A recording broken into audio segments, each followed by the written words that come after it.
you have to make a transition. And we just said we have to do it with some intent. Now, it's a hard transition because probably some of us anyway, including me, are not pure materialists and believe that I am everybody I relate to, the places that I am, the tools that I use. And when any part of that goes, part of the fabric of me is broken. It's a discontinuity. We don't tend to like discontinuity. We like it to be continuous, especially something that's feeding us like this platform has. And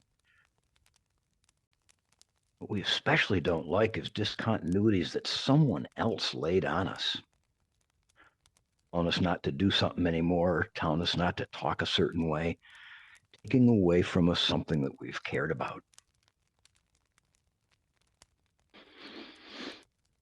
That's the toughest kind of loss, I think. And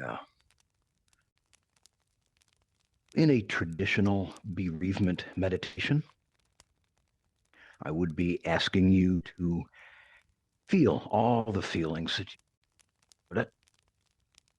I'd probably ask you to look at parts of your body and see if you find them there. And ask you to feel your heart. Because supposedly feeling those feelings is the path to acceptance. Except I've been saying for a while that that might be a low bar. And we might be able to be a lot more helpful. So instead of grief being what helps us appreciate what we've lost, maybe it's more like being intentional, our appreciation. Helps us pass through the transition experience we call grief, so that something new can be born at the other side.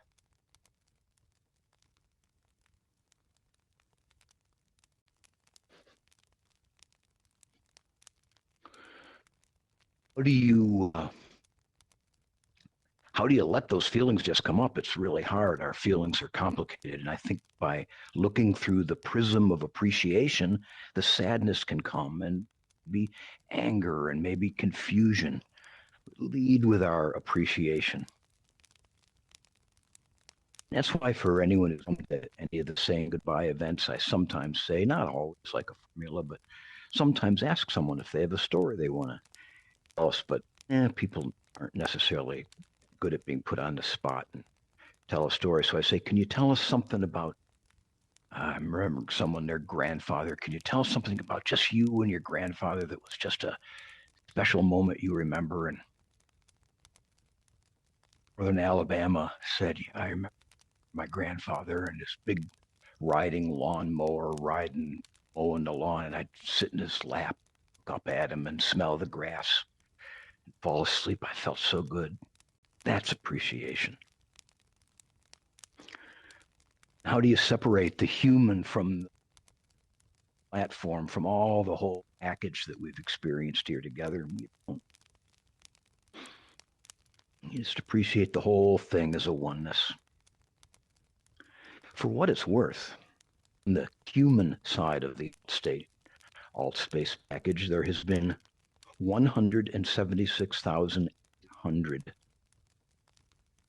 ever actively using this platform, according to memo.org. 200,000. About 2 million every day use Minecraft. So we're not going to find our appreciation, I don't think, in pure numbers.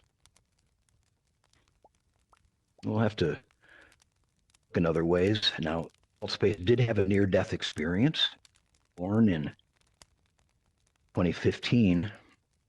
In July 2017, flatlined. It was a month after a meditation community called Sacred VR was launched. Jeremy kind of wondered about his timing, but in a few short months, Altspace was rebooted. It has already done this, but we'll assume this is the last time. What happened after that reboot has been one of the best years of my life. We had in a playground that we didn't have to do any heavy lifting, didn't get charged any fees, didn't have to look at any advertisements. It's just been a dream. And it was going to end. I knew it. So I think is where I'm going to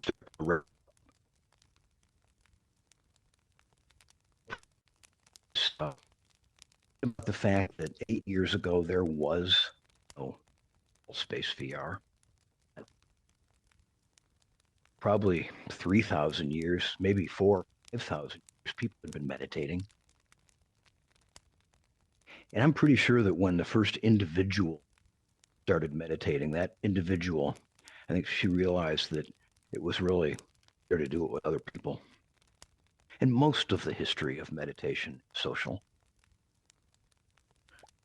kind of modern, newfangled individuals off by themselves doing their practice, a new Western thing, repeatedly recent, even in my lifetime. Also in my lifetime, in 2007, I participated in a precursor to Zoom. It was called Vex Live Meditation. It was an experiment that a Vipassana group in the Bay Area did. It was wonderful. I felt like doing meditation plus. It was my first meditating in the metaverse. But we all know that the closeness that we feel, the presence that we share in VR has taken this socially meditating to a whole other level. We're the ones that are taking individual meditation, bringing us all together, inventing the format, inventing check-ins, session leaders' voices. Will we handle the characters that would drop in on our meditations? The worlds that we meditate in. Some people here don't know that Jeremy started in a meditation center world that looked like a meditation center. It was an evolution of EvolVR and him meeting Ellen. Learned we could meditate any place. Be a space conducive to our togetherness and our individual and our collective growth. So in the history of meditation, the metaverse is written. Probably the apps will be the focus. Any app that prevails will learn what we've learned. The trick is the people. And not just people. The mix of people that are here today and here all along. We have very sick, overlapping views. We meditate. That turns out to be enough. Not the same age. Don't share all the same views on lots and lots of things. Between meditation and a few, you found a way to support each other, laugh, cry. Things that people who were separated by a physical distance have never been able to do before. That's what we're inventing here. For me,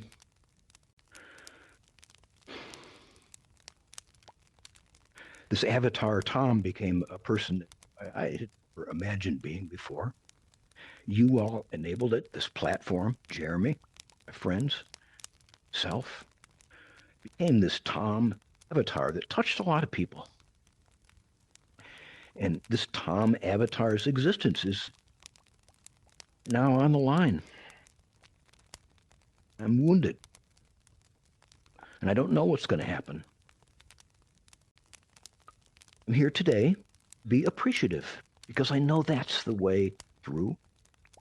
I want to be here today to be appreciative with all of you. And to stay not knowing, because I think that is the way for a new Avatar Tom to be born some new way that I don't even know right now.